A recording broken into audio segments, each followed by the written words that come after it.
Hello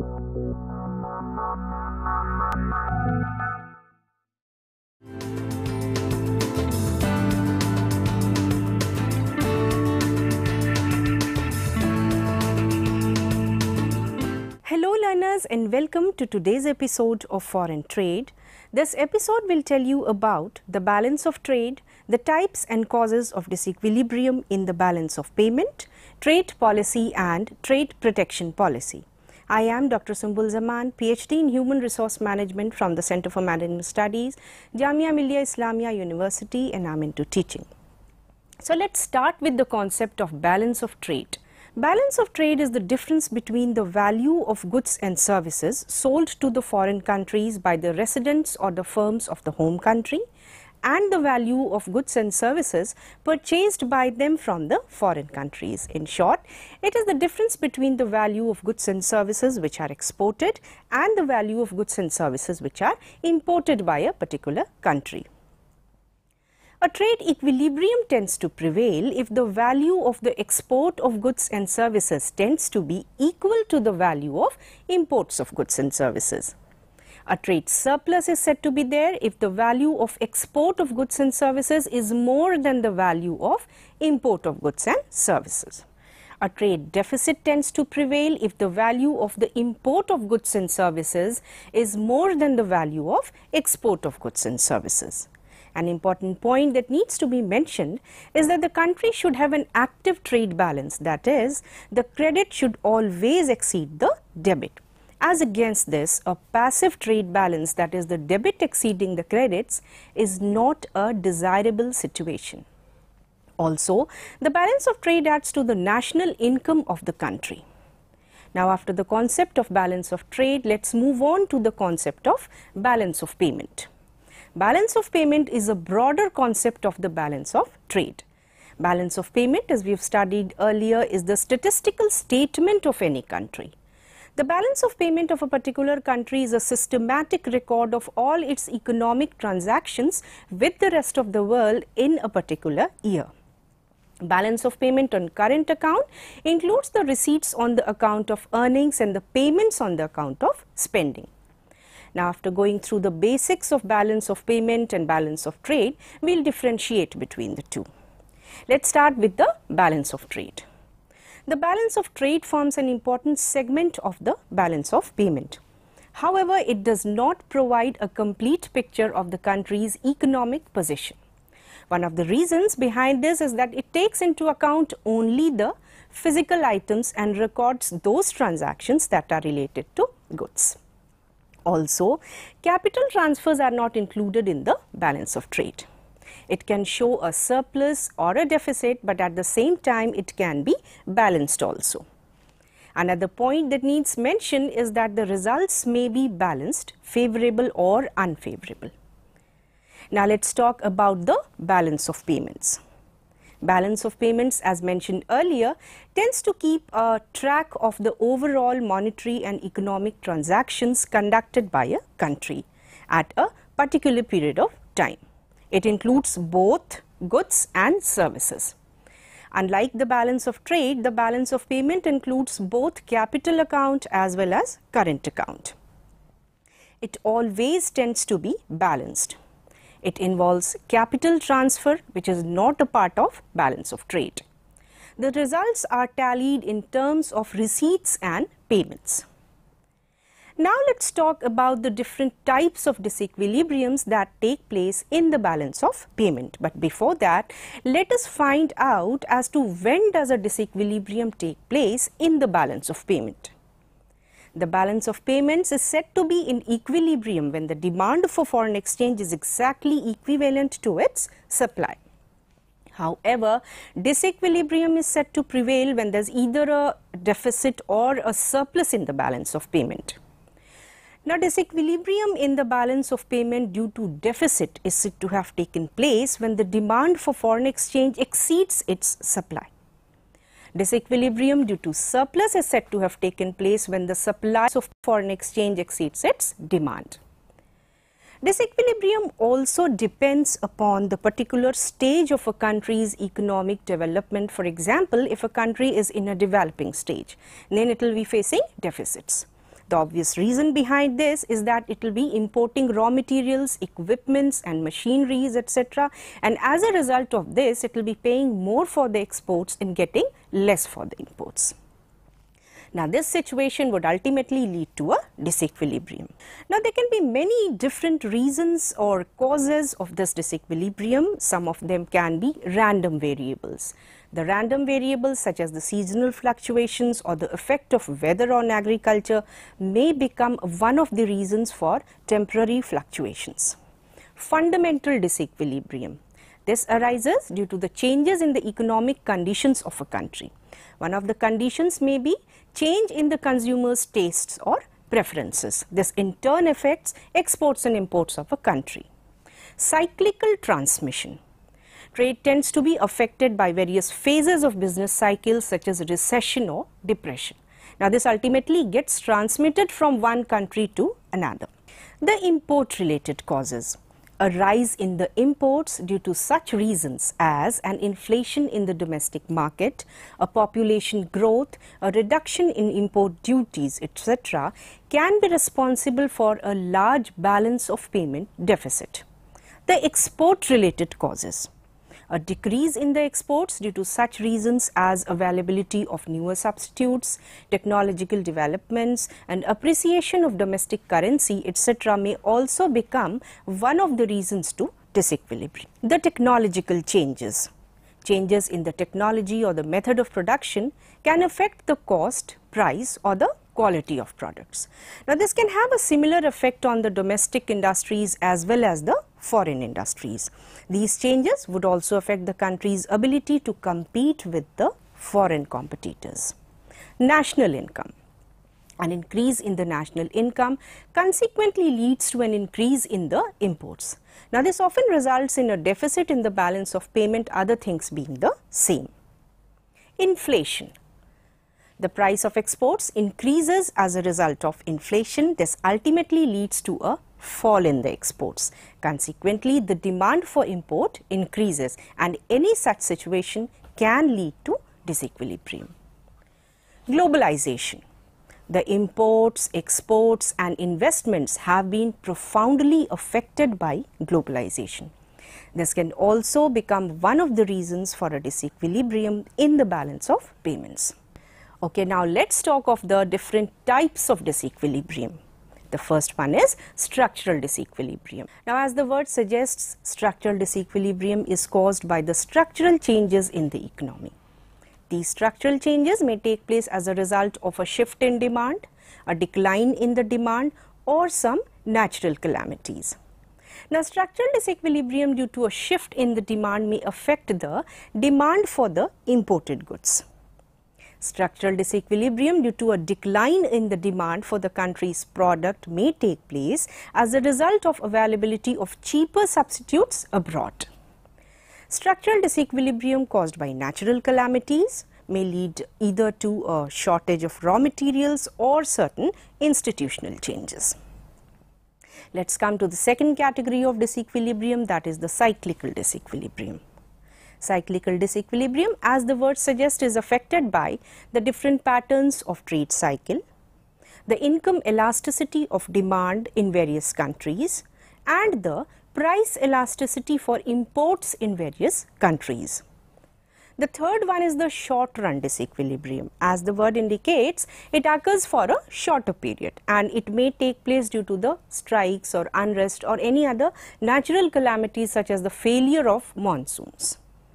Long run disequilibrium. This takes place when there is either a surplus or a deficit for a longer period, and it may take place due to such reasons as an increase in the demand for imports, a decrease in the demand for exports and constant changes in the prices. Another reason to disequilibrium are the fluctuations in the exchange rate rates, popularly known as exchange rate fluctuations.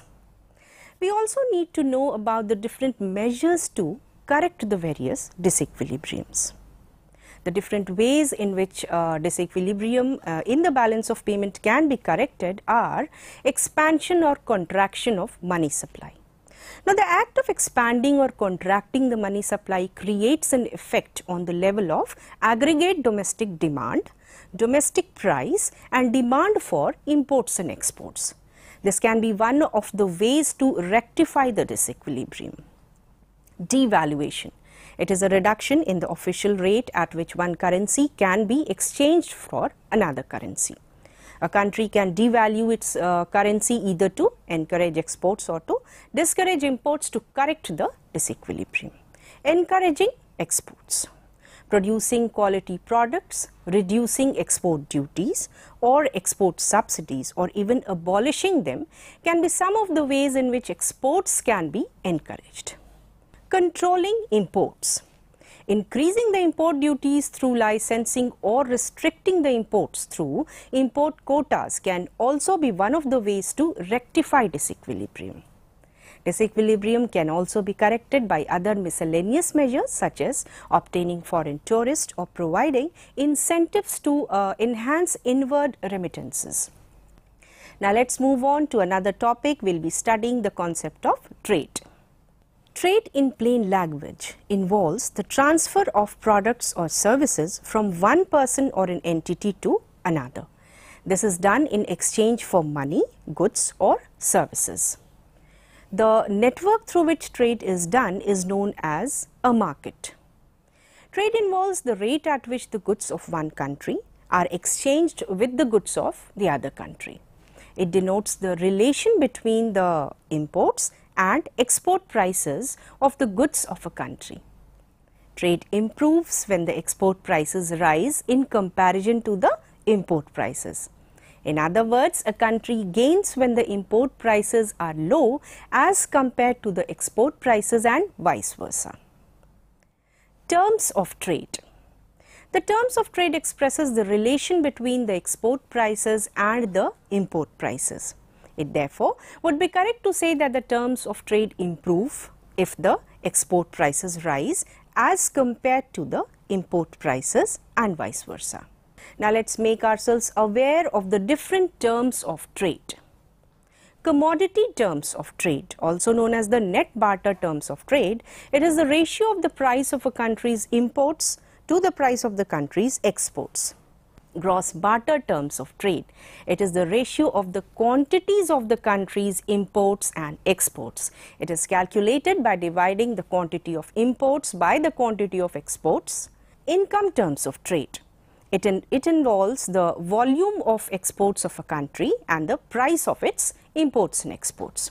We can calculate this by multiplying the net barter terms of trade with the export volume index. An increase in this value would imply that the country can import more goods in exchange for its exports. Single factorial terms of trade. It takes into account the productivity changes in the export industries.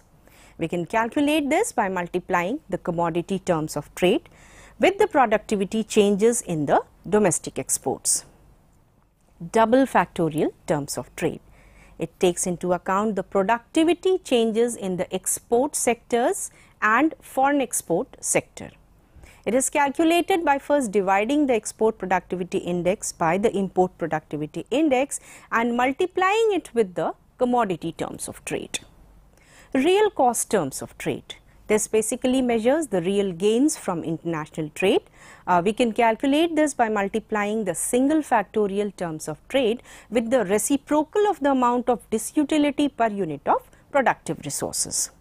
Now, these resources are used in producing the export commodities. We will now study those factors that affect the terms of trade. The terms of trade depends upon the strength and elasticity of each country's demand for other countries' product. The changes in the factor endowments may also increase or decrease the terms of trade. Now, these endowments can be land, labor, capital or the entrepreneurship in a country. Technological changes may also affect the terms of trade. They may also be influenced by a change in the tastes and preferences of the consumers, and the terms of trade can be affected by either a country's national income, a devaluation or import tariffs. Now let's study those factors that determine the gains from trade. They are the cost ratios. The gains from international trade depend upon the differences in the comparative cost ratio between two countries.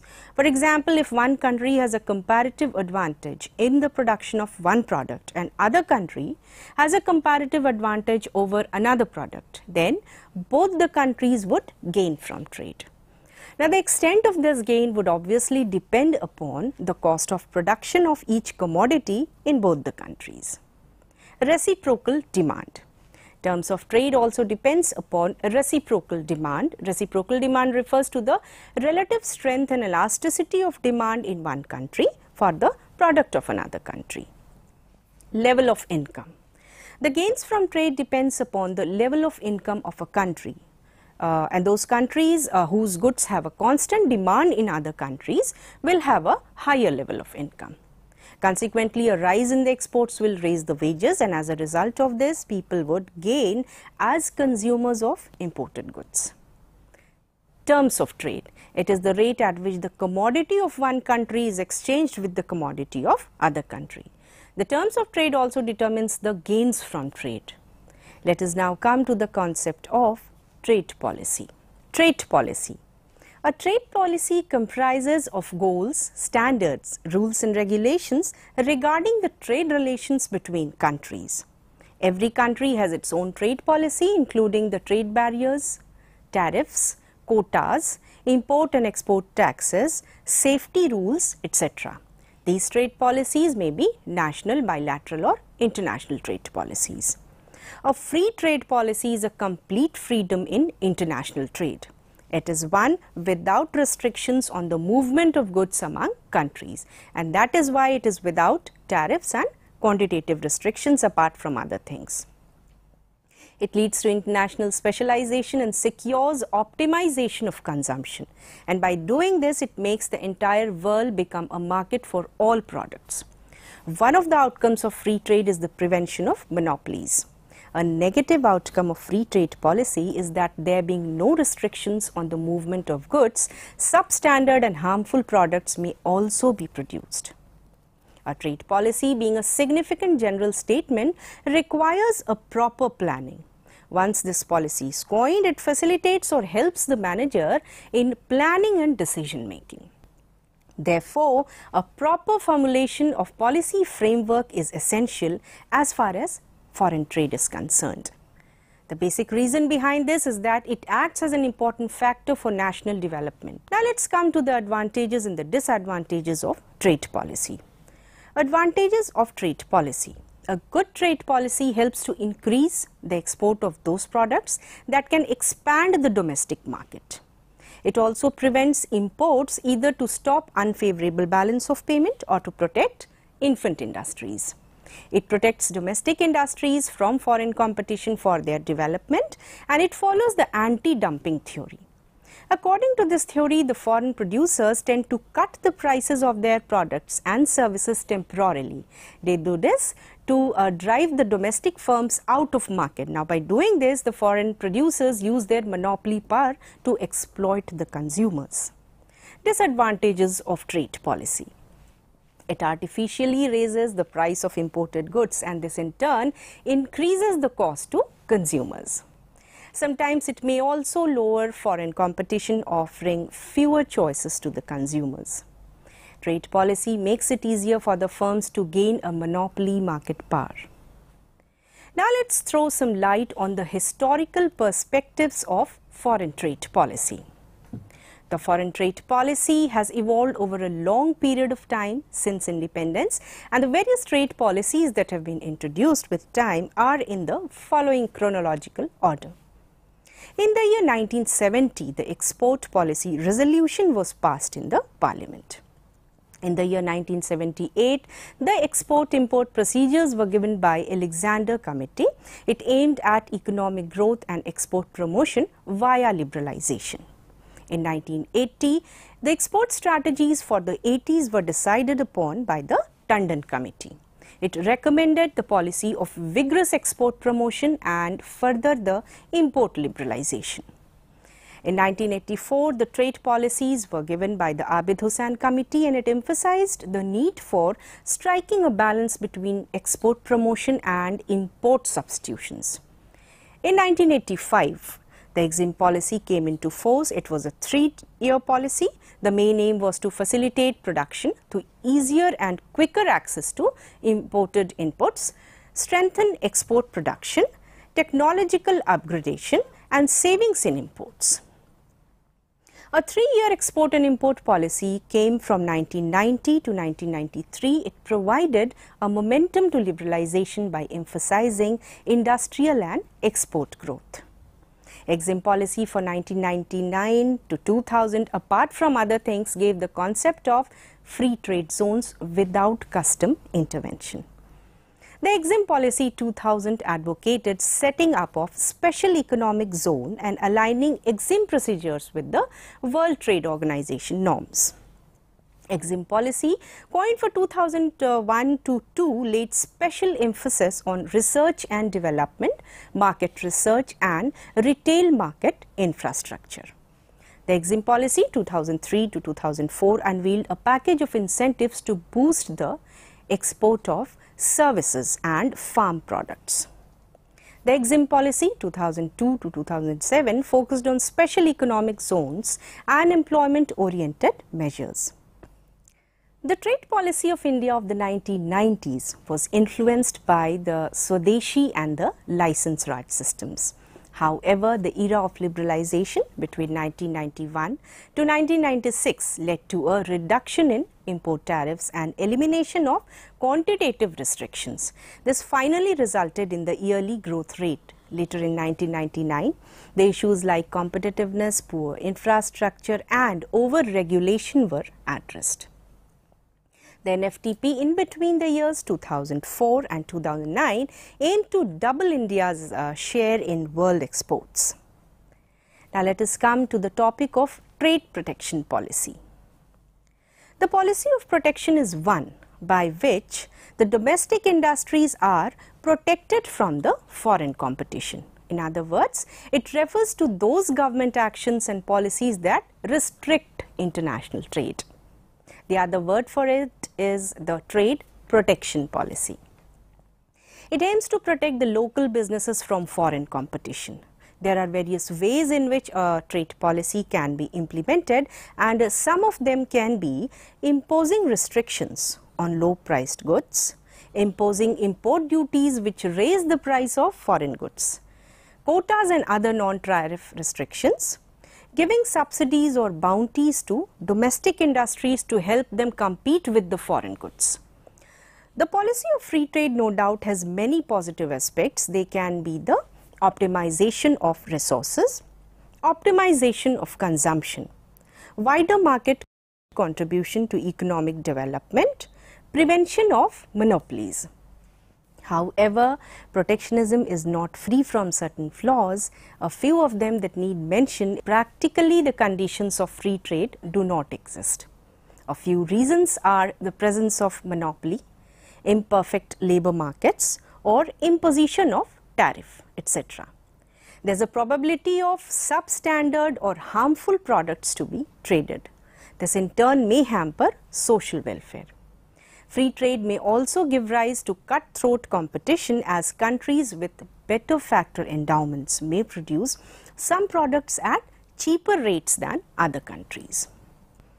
It may also lead to exploitation and colonization of countries. Now let us come to the arguments for protection. As far as the arguments for protection is concerned, they have been divided into economic and non-economic arguments. Let us first have a look at the economic arguments. They are the terms of trade argument. This is used to correct the disequilibrium in the balance of payments. The imposition of tariff on import duties leads to an improvement in the rate. Now, it is this rate at which the country's exports are exchanged for imports. However, this also depends upon the relative demand and supply elasticities at home country and abroad. Bargaining argument. It says the tariff is used as a weapon either to persuade or to dissuade a country to lower its tariff fall, but then this may also lead to a retaliation that ultimately can harm both the countries. Anti-dumping argument. Dumping is selling a product in a foreign market at a lower price to win the import competing firms. The anti-dumping argument advocates the imposing of higher tariffs on imports from foreign countries. Now, this would raise the price of a product in the importing countries, thereby removing the threat of dumping. It basically advocates protection of domestic firms. Diversification argument. This says that protection facilitates the diversification of domestic industries, leading to a balanced growth of economy. But practically, it is not possible for a country to diversify completely due to the lack of resources, inflation, depression, crop failures, etc. And therefore, they should protect their own industries. Infant industry argument. It says that when new industries start their operations, their cost of production is high. Now, this cannot reap the economies of scale as they need some time to become competitive. Therefore, they need to be protected through heavy import duties or subsidies, etc. However, practically it is difficult to select the genuine infant industries, and the reason behind this is that these industries can be protected till they attain adulthood. Once they are in a position to face foreign competition, the protection can be withdrawn. But it is difficult to do so due to the lack of reliable criteria. Later, it is these industries that start making monopoly profits under protection, which is wrong. The key industry argument. The socially or strategically important industries such as agriculture, steel, heavy industries, etc. should be provided with protected tariffs. The employment argument. It says that the imposition of tariff reduces imports and encourages employment. However, while unemployment can be reduced in the import competing industries, it would increase in the export industries. The balance of trade arguments. It says that a country should impose tariffs to have surplus of exports over imports. This may bring bullions to a country. However, if all the countries start following the same rule, none of them would gain anything. Keeping money at home argument. It says that if we buy manufactured products in a foreign country, it gets the money.